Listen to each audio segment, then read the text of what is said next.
sand in every crevice. Hi, I'm Brian Pombo. Welcome back to Brian J. Pombo Live. My family and I went to the beach today. So we've got myself, my wife, and my 3 kids. There's 5 of us.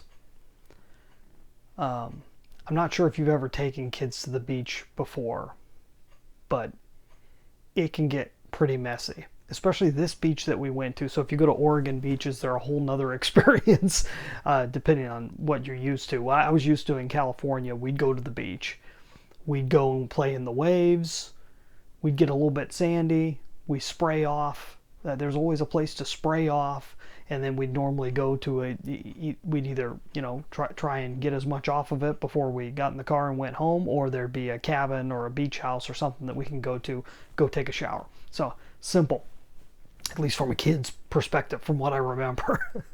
Oregon beaches, I'll tell you about this one experience that we had today, which was unusual. So we go to the beach, and it's warm, but at the same time extremely windy. And these aren't the type of beaches that you just can go play in the waves a whole lot, because it's oftentimes, even though we're in the middle of summer, it's oftentimes the water's just too cold.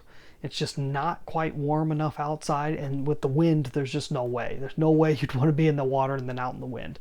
So we did not go swimming, but the kids, of course, rolled around in the sand as much as you could possibly imagine. And on top of that, the breeze was so strong and kept changing directions. So here's another weird thing about Oregon beaches. You can hide behind these giant boulders or rocks or whatever. And we weren't able to do that for very long, because the wind would change directions. And it's not just the wind, it's the sand. It was picking up sand. It's picking up loose sand and blowing it at you like it's sandblasting you. So whether you liked it or not, you ended up with sand in every crevice you can imagine. So you have it in your ear, and you have it everywhere. I mean, I didn't have a swimsuit on or anything, and it was pretty well covered. And I still had it underneath my clothes. How it got there, I don't know, but it did. And so it was just, it's everywhere. One of the most irritating things in the world is they have sand inside of everywhere. So we're about 2 hours away from this particular spot on the beach, is from where we live. So on the ride home, you can't stop wiggling and moving around. You do your best to try and get it off, but there's no showers at this particular beach we went to, so we couldn't shower off afterwards, and you can't spray yourself off. There was no running water. So we're all getting into the car and a little itchy, and you got sand everywhere. You try and get it off, but there's only so much you can do. So it's one of the most irritating things, is having sand in places that you can't quite get it out of without taking a nice warm shower. And so we're driving home. Pretty soon the rest of the car's asleep. I'm the one driving. Everybody else is asleep, so they've already forgotten about it. I'm driving home, and I start listening to, I put my headphones in so I don't interrupt anybody, and I'm listening to podcasts on the way home. And by the time I got home, I forgot about it. One of the most irritating things in the world. I completely forgot about it. Once we got home, Kate says, "Hey, everyone's got to get in and take a shower." I'm like, "Oh, that's right. We're all covered in sand." And then we're back into it, and I start noticing it again.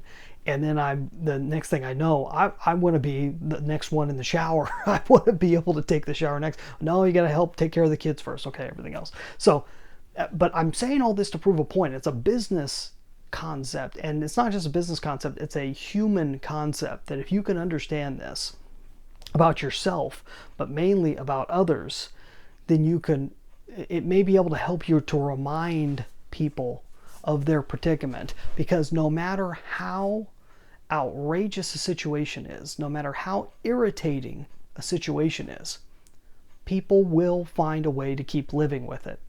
They'll find a way to block it out. They'll find a way to distract themselves away from it long enough to be able to keep moving. And so it doesn't matter if it's pain, because you can have chronic pain. I don't know if you've had this, but I've had many friends that have had chronic pain, and they say most of the day they don't think about it. But if they think about it, they realize it's still there. It's just a signal in your brain. It's still there, but you can keep moving if you just distract yourself. And So people will ignore things that they probably shouldn't ignore. And if you're in the business of helping people to overcome a problem, and in most cases, most businesses are, you're trying to help them overcome a problem, then it's really important for you to be able to point back to the problem and to help them realize that agitation again. And there's a thin line here, because obviously you can annoy people, you can irritate people yourself, you can become the problem itself and irritate people into purchasing what you have. What I've found in most cases, it's tough to have a long-term relationship that way. You'll be able to make a sale here and there. There's a lot. That's why salespeople and so forth get a really bad rep, because if they annoy enough people, if they annoy you enough times, they can get you to buy.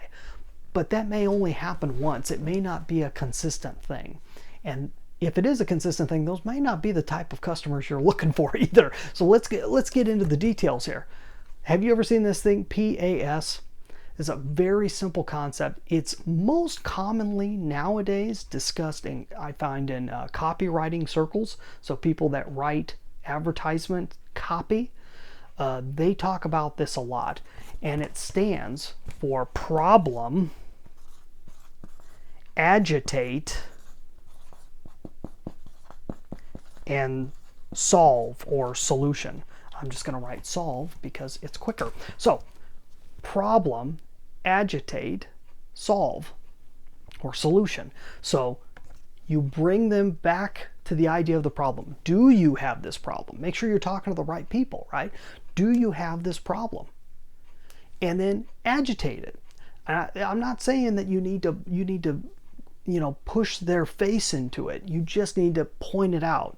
Remind them that it exists. Remind them what the problem is with having that problem and all the issues that come along with it. And how wouldn't it be better if you could just find a solution? Hey, we've got the solution. Here's what you need to do to solve the problem.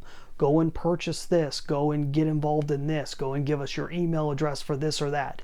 That's the solution. No matter what you're attempting to get a person to do, you would think that just producing the solution, they'd be able to make the connection.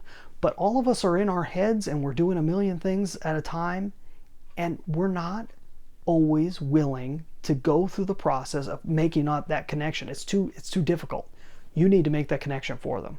And it's by starting with this, starting with the problem at hand, moving to really point out why that problem exists and why they want a solution, and then get into the solution. This is an important thing to remember, because human beings will always try to forget the sand that's stuck in their crevices. So keep that in mind when you're putting together your advertising, when you're speaking out, even to previous customers or clients, or ongoing customers or clients. You need to remind them what a problem they may still have, and call it to mind. Remind them why this isn't a good thing. Remind them that you have a way to get around it. So what's a problem that you might have? You may have a problem with a competitor, and this competitor keeps you up at night. It's like, what am I going to do if they do this? What am I going to do if they keep doing it this way? And I've spent a lot of time speaking to people, especially in the e-commerce realm, and the thing I kept hearing over and over is Amazon.com. What are we going to do about Amazon.com? They're making us extinct. How do we stand out against Amazon.com? And that they were kind of this ultimate competitive force that was out there. So what I decided to come up with is a book, which will be coming out soon, 9 Ways to Amazon-Proof Your Business. But it's not just if your competitor is Amazon.com.